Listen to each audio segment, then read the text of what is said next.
Montessori is known for is the idea that fantasy is best left until children have moved into the second plane of development. This happens somewhere around age 5 or 6, and usually is somewhat along the same time as when they start to lose baby teeth and have permanent teeth replace them. And the reason for this is that prior to that, developmentally, usually the child has trouble sorting out real from unreal, has difficulty sorting out if we tell a story about talking dinosaurs, understanding that that is not a real thing that happened now or at some other time.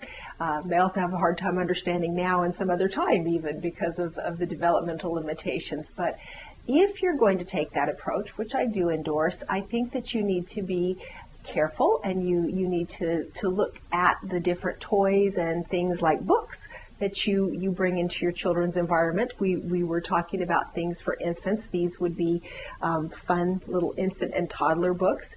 Now, it does have text that is written in the first person, so it's like the little horse or the little cat are speaking. It says things like tickle my tummy or I can see in the dark, I have sharp teeth and claws, but it does not have the cat fixing supper. Or cooking, or the horse having a conversation with someone. And so you could say that this is being a little bit fantasy oriented because it's got the animals talking, but I would say this is completely developmentally appropriate. Now you may look at things like stuffed toys. This could be considered a polar bear. It doesn't have clothes on or something to make it more of a fantasy element. I believe that if a child then takes something that has not got fantasy elements built into it and creates fantasy on his or her own terms, that is not a problem. I believe that if a child's in a Montessori environment, in a Montessori learning environment, and they have specific materials that are used for specific purposes, and then they start to fantasize or make those materials into something else, that's an appropriate action to redirect. But if a child is, making a bear do something that bears don't do, I don't think there's any reason to worry about that. Now, how about this whole fantasy thing? How do we approach that? And one of the things that I would suggest is that if you can, just keep it pretty much cut and dried, that until the child is losing teeth, is showing a clear understanding what's real and what's not real, then what we present to them are things the way that they are in the world. They might be stylized or a cartoon or something. It doesn't have to be a real illustration of ladybugs if it's representing ladybugs doing what ladybugs do.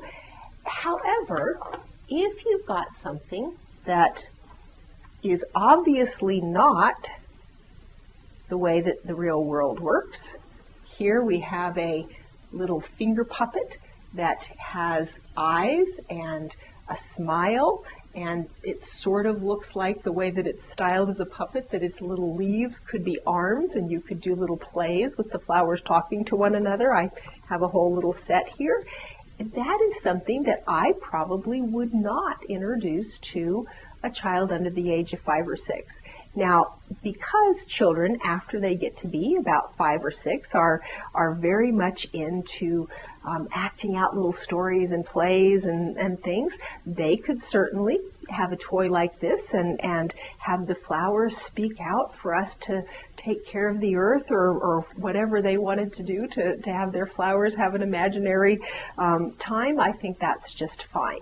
So I do think it's important to recognize that even though Montessori believed that fantasy should be confined to the second plane of development or later, and she did believe that fantasy with real elements, so helping use things like a real understanding of the way the universe works to enhance a child's understanding of life is right use of the imagination. It doesn't mean that we can't have fantasy elements there as well.